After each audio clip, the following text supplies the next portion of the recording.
रघुवर दास जी आए और यहाँ पर उन्होंने एक आविष्कार किया है। आविष्कार क्या है कि अब तक जो हमने पढ़ा था और सुना था और कैलेंडर देखा था कि फरवरी 28 और 29 का महीना होता है, लेकिन अब 30 तारीख का होगा। इस पर क्या कहिएगा? ऑनरेबल एक्स सीएम साहब कोई बयान नहीं देते हैं। उनको मालूम है कि 30 फरवरी कभी आने वाला नहीं है जी। तो उनको पूरा कॉन्फिडेंस हो चुका है कि मैडम अरुणा शंकर जी चुनाव जीतने वाली नहीं है। इसीलिए उन्होंने यह स्पष्ट इंडिकेट कर दिया कि 30 फरवरी को आऊँगा, जो कभी आएगा नहीं, क्योंकि वो भानु प्रताप शाही भी आ रहे हैं। उनके बारे में तो जानते ही होंगे, दिग्गज और भाजपा के फायर ब्रांड नेता हैं, कदावर नेता हैं। घूम रहे हैं, कह रहे हैं कि इस बार डाल्टनगंज में भगवा लहरेगा। देखिए, भानु प्रताप शाही जी झारखंड के पूर्व मंत्री और दवा घोटाले के किंग पिन रह चुके हैं। दवा घोटाला वो कह रहे हैं कि भगवा लहराएगा। तो मैं आपको एक चीज़ बता देना चाहता हूँ, मैं चुनौती पेश करता हूँ भानु प्रताप शाही जी को, honourable member of parliament BD Ram ji को, ऑनरेबल एमएलए जो हैं, चाहे आलोक चौरसिया जी हों या PhD holder doctor Shashi Bhushan Mehta ji हों, चुल्लू भर लेकर के सांसद महोदय को डुबकी लगा देना चाहिए था, जल समाधि ले लेनी चाहिए। 23 फरवरी को झारखंड के 48 नगर निकाय क्षेत्र में मतदान होना है। उससे पहले शहर में सियासत गर्मा गई है। इस वक्त हमारे साथ एक ऐसे शख्स हैं जो अपने वक्ता से अच्छे अच्छे लोगों को हिला देते हैं। शत्रुघ्न कुमार शत्रु जी हैं, इनका परिचय जानते हैं। पहली बार इनसे मुलाकात हुई है। इस वक्त हमारी मौजूदगी झारखंड के पलामू जिले के मेदिनीनगर नगर निगम में है। जैसा कि आपको पता है कि 23 फरवरी को यहाँ पर भी मतदान होना है। यहाँ पर भाजपा के दिग्गज नेता पहुँच रहे हैं। मेदिनीनगर में एक बहुत बड़ा आविष्कार भी हो गया है। उस आविष्कार के बारे में भी आपको बताएंगे। दादा, आपको झारखंडी जोहार रहेगा। जोहार। आपके चैनल के सभी दर्शकों का मैं दिल की गहराइयों से स्वागत करता हूं। सर, पहले अपना परिचय दे दीजिए, क्योंकि मुलाकात मेरी पहली बार हुई है। मैं शत्रुघ्न कुमार शत्रु, केंद्रीय अध्यक्ष झारखंड क्रांति मंच, इसी शहर का बेटा हूं। इसी शहर के बेटा हैं आप। तो पलामू को तो लोग नीलांबर पीतांबर की धरती से जानते हैं, लेकिन अब एक और आविष्कार हुआ है। पूर्व राज्यपाल और पूर्व झारखंड के मुख्यमंत्री रघुवर दास जी आए और यहाँ पर उन्होंने एक आविष्कार किया है। आविष्कार क्या है कि अब तक जो हमने पढ़ा था और सुना था और कैलेंडर देखा था कि फरवरी 28 और 29 का महीना होता है, लेकिन अब 30 तारीख का होगा। इस पर क्या कहिएगा? देखिए, पूर्व मुख्यमंत्री, पूर्व गवर्नर रेस्पेक्टेड रघुवर दास जी का मैं सम्मान करता हूं। वो जब प्रदेश अध्यक्ष थे भाजपा का, तब मैं बहुजन समाज पार्टी का प्रदेश अध्यक्ष था, और वो जमशेदपुर में चुनाव मैं भी लड़ा रहा था सालखन मुर्मू को, और वो भी लड़ा रहे थे। तो एक दूसरे का आमना सामना उस वक्त हुआ था। तो जहाँ तक मैं समझता हूँ कि बिना सोचे समझे ऑनरेबल एक्स सीएम साहब कोई बयान नहीं देते हैं। उनको मालूम है कि 30 फरवरी कभी आने वाला नहीं है जी। उनका इशारा स्पष्ट था कि जिस तरीके से उन्होंने अथक परिश्रम करके पिछली बार अपने कार्यकाल में मैडम अरुणा शंकर जी को चुनाव जिताया, तो जब उनके पास शिकायतों का अंबार लगा तो उनको पूरा कॉन्फिडेंस हो चुका है कि मैडम अरुणा शंकर जी चुनाव जीतने वाली नहीं है। इसीलिए उन्होंने यह स्पष्ट इंडिकेट कर दिया कि 30 फरवरी को आऊँगा, जो कभी आएगा नहीं, क्योंकि वो जीतेंगे नहीं। ये स्थिति है। जब भानु प्रताप शाही भी आ रहे हैं, उनके बारे में तो जानते ही होंगे, दिग्गज और भाजपा के फायर ब्रांड नेता हैं, कदावर नेता हैं। अरुणा शंकर को जिताने के लिए मैदान में उतरे हैं, घूम रहे हैं, कह रहे हैं कि इस बार डाल्टनगंज में भगवा लहरेगा। भानु प्रताप शाही की मैं बात कर रहा हूँ। देखिए, भानु प्रताप शाही जी झारखंड के पूर्व मंत्री और दवा घोटाले के किंग पिन रह चुके हैं। दवा घोटाले के किंग पिन? जी, भ्रष्टाचार शिरोमणि। बाप रे। तो मैं आपको बता दूं कि पलामू प्रमंडल का मुख्यालय मेदिनीनगर है। वो नगर के रहने वाले हैं, वहाँ से एमएलए मंत्री रह चुके हैं झारखंड सरकार के। तो पलामू प्रमंडल का बच्चा बच्चा जानता है उनके कारनामे को।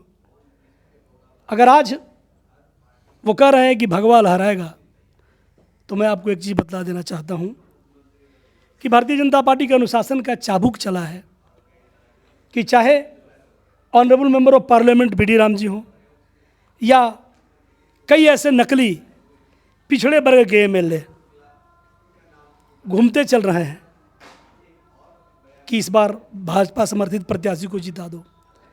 लेकिन मैं आपको स्पष्ट कह देना चाहता हूं किस मुंह से वो वोट मांग रहे हैं? मैं 2 नंबर वार्ड में रहता हूं, मैं चुनौती पेश करता हूं भानु प्रताप शाही जी को, honourable member of parliament BD Ram ji को, ऑनरेबल एमएलए जो हैं, चाहे आलोक चौरसिया जी हों या PhD holder doctor Shashi Bhushan Mehta ji हों, या खुद मैं निवर्तमान मेयर और वर्तमान बीजेपी समर्थित प्रत्याशी की मैं बात कर रहा हूं, वार्ड नंबर 2 में चले जाएं और 1 गिलास पानी पीकर दिखला दें सुधना पेयजल आपूर्ति केंद्र का। मैं वहीं पर रहता हूं, हमेशा पानी से दुर्गंध आता है। तो सर वहाँ के लोग कैसे पानी का उपयोग करते हैं? गरीब आदमी मजबूरी में उसी पानी से नहाता धोता है, चर्म रोग का शिकार होता है, पीने लायक पानी नहीं है। पानी के बिना लोग तड़पते हैं, मैं आपको बता दूं। और आप जब बिस्फुटा पुल है हमारा, शहर में एंट्री का पॉइंट है, वहाँ से आप अगर चाहेंगे बरसात के दिन में 2 घंटे की मूसलाधार बारिश में मुख्य सड़क पर टखना भर पानी जमा हो जाता है। आप साहित्य समाज नहीं पहुंच सकते, छमुहान नहीं पहुंच सकते, कचहरी नहीं पहुंच सकते, शहर के तमाम पास इलाके जलमग्न हो जाते हैं। यहाँ तक कि ऑनरेबल मेंबर ऑफ पार्लियामेंट का घर डूब गया था। मैं तो कहता हूँ कि उसी पानी चुल्लू भर लेकर के सांसद महोदय को डुबकी लगा देना चाहिए था, जल समाधि ले लेनी चाहिए भारतीय जनता पार्टी के ऑनरेबल मेंबर ऑफ पार्लियामेंट को। लेकिन बेशर्मी का अमृतकाल चल रहा है, चाहे यहाँ निवर्तमान मेयर बेशर्मों की तरह वोट मांग रही हैं, कई present MLAs, x MLAs, ex minister, और तो और छोड़िए भारतीय जनता पार्टी के राष्ट्रीय कमेटी के लोग यहाँ आ रहे हैं। मैं तो आपके चैनल के माध्यम से ऑनरेबल प्राइम मिनिस्टर माननीय नरेंद्र मोदी जी से निवेदन करना चाहता हूँ कि बस आप ही की कमी है माननीय मोदी जी, आप मेदिनीनगर की धरती पर आइए और नली गली कीचड़ गंदगी। शत्रुघ्न जी, आप मोदी जी को, यशस्वी प्रधानमंत्री मोदी जी को जो है आप नगर निगम के चुनाव में प्रचार में बुला रहे हैं?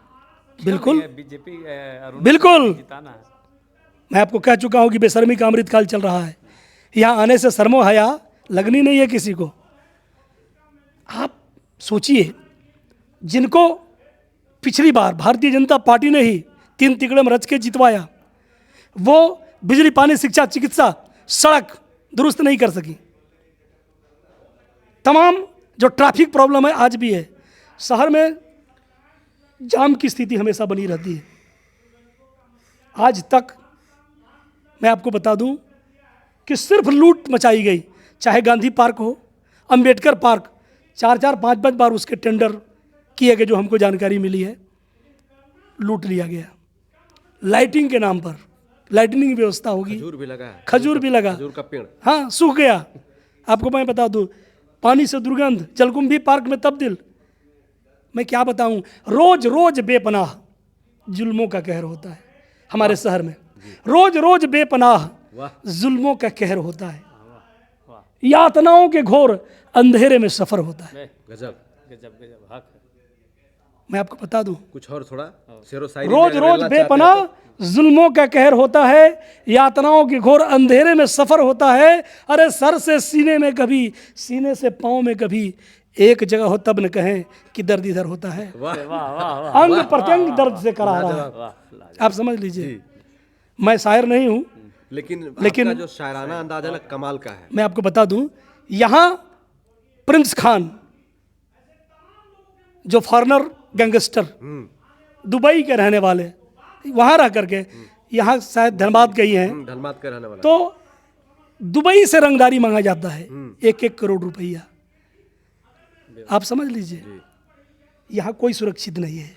अच्छा शत्रुघ्न जी, ये बताइए कि अभी हर 10-15 दिन में या 1 महीने 2 महीने में ऐसी खबरें चलती है, हम ही लोग के द्वारा चलाई जाती है और सूत्रों के हवाले से खबरें चलाई जाती है कि हेमंत सोरेन कहीं ना तो कहीं बीजेपी के साथ मिलकर सरकार बनाने वाले हैं। उस पर जो है अभी कुछ दिन पहले ही मेदिनीनगर के काफ़ी बड़े नेता हैं, पूर्व मंत्री भी रह चुके हैं, केन त्रिपाठी ने भी कहा था कि नगर निकाय का चुनाव खत्म होने दीजिए, हेमंत सोरेन बीजेपी के साथ सरकार बनाने वाले हैं। इस पर क्या कहिएगा, क्या सच में झारखंड में बीजेपी और जेएमएम की सरकार आने वाली है? देखिए, पूर्व में बीजेपी और जेएमएम एक साथ रह चुके हैं, अगर पूर्व मंत्री माननीय त्रिपाठी जी ने उस तरफ इशारा किया है तो कोई गलत इशारा नहीं है। हालांकि चुनाव का वक्त है, इस विषय पर हम बहुत कुछ नहीं कहना चाहता हूं, लेकिन मैं आपको बता दूं कि पूर्व के घटनाक्रम का अगर हम विहंगम दृष्टिपात करें तो इट मे बी पॉसिबल, ये दोनों मिलकर सरकार बना सकते हैं। अच्छा, तो आप चाहते हैं कि बीजेपी और जेएमएम की सरकार आ जाए? हम हाँ, ऐसा क्यों चाहेंगे? क्या पता शायद विकास ज्यादा हो डाल्टनगंज का, झारखंड। क्योंकि हम तो देख रहे हैं ना अभी स्थिति है। मैं दलित समाज से आता हूं, मैं आपको एक चीज बता रहा हूं, दर्द भरी बात। हमारे समाज के 60 लोग पांडु प्रखंड के कजरू कला गांव में खुले आसमान के नीचे हैं। कथित कोर्ट के आदेश का बहाना बना करके हेमंत सोरेन जी की पुलिस, पांडु के थाना प्रभारी, वहाँ के बीडीओ सह सीओ, इन लोगों ने मिल करके हमारे लोगों का घर उजाड़ दिया। पिछले वर्ष 8 जनवरी को उजाड़ा था और अभी 8 फरवरी को उजाड़ दिया। उस घर में एक बच्ची जीवन मौत से जूझ रही है, खुले आसमान के नीचे रहने पर मजबूर है।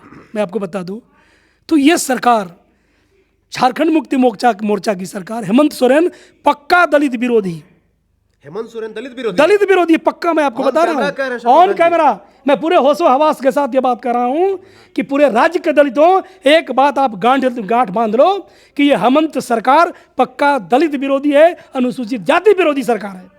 इस सरकार को उखाड़ फेंकने के लिए आपको कमर कस लेनी चाहिए, क्योंकि हमारे 60 व्यक्तियों को खुले आसमान के नीचे रहने को हेमंत सोरेन की सरकार ने पांडु के कजरू कला में मजबूर किया है। ललन राम, विजय राम, बिंदु राम, अनिल राम, उनका 60 परिजन लगभग 60 की संख्या में है। अभी चुनाव चल रहा है, मॉडल कोड ऑफ कंडक्ट लागू है, मैं डीसी से नहीं मिल पा रहा हूं, लेकिन जो ही चुनाव खत्म होता है हम वहां पर अनशन पर बैठाने वाले। शत्रुघ्न जी, यहाँ के जो सांसद है बीडी राम जी, वो भी दलित समाज से आते हैं, ये रिजर्व सीट भी है, तो वो इस समस्या का समाधान क्यों नहीं करा पा रहे हैं? केंद्र से बात करके, केंद्र जो है हेमंत सोरेन से बात करती। मैं फिर आपको कह रहा हूं कि जिनसे उम्मीद थी बनाएंगे मजार मेरा, वही चुरा कर लेके कब्र से पत्थर हमारा। भारतीय जनता पार्टी में नकली शेड्यूल कास्ट के लोग भरे हैं, इनका जाति प्रमाण पत्र बन जाता है सांसद बनने के लिए। ये फालतू लोग हैं भाजपा के। भाजपा में एक दलित समाज से काफी बड़े नेता आते हैं, अमर कुमार बावरी जी। ये सब फालतू हैं। ये कभी भी दलितों के हितों पर पार्लियामेंट के अंदर या फिर असेंबली के अंदर एमपी एमएलए जो हैं भारतीय जनता पार्टी के, कभी भी जमीन से जुड़े दलितों के मुद्दे नहीं उठा सकते, उठाते नहीं हैं। मुख्यमंत्री जी आवे, हम उनसे बहस करने को तैयार हैं। बाबूलाल मरांडी जी आवे, हम उनसे बहस करने को तैयार हैं। रघुबर दास जी आवे तो आए तो थे, कैलेंडर तो बदल के चले गए। अब आप देख लीजिए ना, आप खुद समझ सकते हैं। मैं ये सवाल नहीं उठाना चाहता। ऐसे नायाब लोग हैं। 8वां अजूबा हम सुने थे, ये 9वां और 10वां अजूबे झारखंड ने पैदा किए हैं। अगर इनके अंदर क्षमता होती तो हमारा झारखंडी देश के हर कोने में खून पसीना बहाता हुआ, दमन भट्टियों में खून और पसीना झोंकता हुआ, दिल्ली, मुंबई, सूरत, गुजरात, राजस्थान, गोवा, दमन दीव की फैक्ट्रियों में खटता हुआ नजर आता है। एक सवाल रहेगा, अंतिम सवाल रहेगा, क्योंकि बहुत सीरियस सवाल हो गया, तो थोड़ा ना दर्शकों का ना मूड लाइट करना होता है। शत्रुघ्न जी, सवाल ये है ना कि अभी झारखंड, माफ कीजिएगा, पलामू में, जहाँ पे अभी हम लोग खड़ा हैं, डाल्टनगंज में डांडिया नाइट्स हुआ था, जिसमें कच्चा बादाम गर्ल नाम की एक वायरल गर्ल आई थी। कच्चा बादाम नाम से फेमस है वो। जी, मुझे उसका मालूम है। देखे थे आप? ऐसे मतलब देखिए, मैं एक चीज बताऊं, ऐसे ओकेजन में मैं व्यक्तिगत तौर पर शामिल नहीं होता, और खास करके भारतीय जनता पार्टी के लोग लंपट संस्कृति के वाहक हैं, जो जमीनी स्तर पर विकास कार्य कराने के बदले कैसे युवाओं का माइंड डाइवर्ट किया जाए, चकाचौंध में कैसे उनको फंसाया जाए। गाना आया था, बादाम बादाम दादा कच्चा बादाम, तो कच्चा बादाम गर्ले को बुला दिया। अब आप समझ लीजिए, तो जो लोग जमीन पर काम नहीं करते वो यही कारनामे करते हैं। ऐसे ही लोगों को बुला के जाना चाहिए था, कितना शानदार, कुछ समझ रहे ना? मुझे कहाँ जाना चाहिए था उस कार्यक्रम में? हाँ चलिए, मीडिया के साथ ही आप कह रहे हैं, है ना, तो जिनको जाना चाहिए था वो गए, और उन्होंने हमको रिपोर्ट भी दिया कि भैया इस तरह की बात हो रही है। देखे थे? हाँ देखे थे, हम तो सोशल मीडिया से जुड़े हुए हैं। हम देखिए, मैं अब एक लाइन में कह चुका हूँ आपको कि जो खुद लंपट संस्कृति के वाहक हैं, भारतीय संस्कृति का नाम लेकर के, धर्म का आवरण ओढ़ करके डेमोक्रेसी का गला रेतते हैं ये लोग, कुसंस्कृति फैलाने वाले लोग हैं। ये यही करेंगे क्योंकि ये बिजली, पानी, शिक्षा, चिकित्सा तो की व्यवस्था कर नहीं सकते, लाइन ऑर्डर कंट्रोल कर नहीं सकते हैं, चाहे एमपी हो, एमएलए हो, मेयर हो, या इनके मुख्यमंत्री भी हम कई देख चुके हैं। और इनके वर्तमान प्रधानमंत्री जी हैं, जो आपको पता है कि ट्रेड डील अभी किसानों के हितों की बलि चढ़ाकर, है ना, अमेरिकी तानाशाह से कर रखा है। तो बड़ी दुख दर्द है। जी चलिए, तो अपने दुखों को जो है बयां कर रहे थे भौकाल टीवी पर। तो 23 फरवरी को मतदान होने वाला है, तो अपने मताधिकार का प्रयोग सूझबूझ के साथ कीजिएगा, नहीं तो फिर कच्चा बादाम का जो है डांस देखना पड़ेगा आपको। तो कच्चा बादाम का डांस देखना है कि विकास देखना है, आप खुद तय कर लीजिए। बाकी वीडियो को खूब सारा शेयर कीजिए। बाकी इस वीडियो को देखने के लिए आप तमाम झारखंड वासियों को झारखंडी जोहार रहेगा, धन्यवाद रहेगा। कुछ कहना चाहते हैं सर?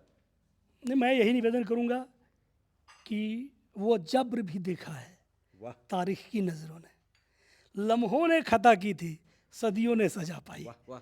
तो जो लम्हा 23 फरवरी को आ रहा है, आप खता नहीं करें, बल्कि आप बेंच पर बैठें, बेंच पर मुहर लगाएं। आरामदेही वही if you want to benchmark development of this municipal corporation, you must cast his vote in favour of young, dynamic, energetic mayoral candidate Sushri Namrata Tripathi. यही मैं रिक्वेस्ट करूंगा। बहुत बहुत धन्यवाद। Thank you very much.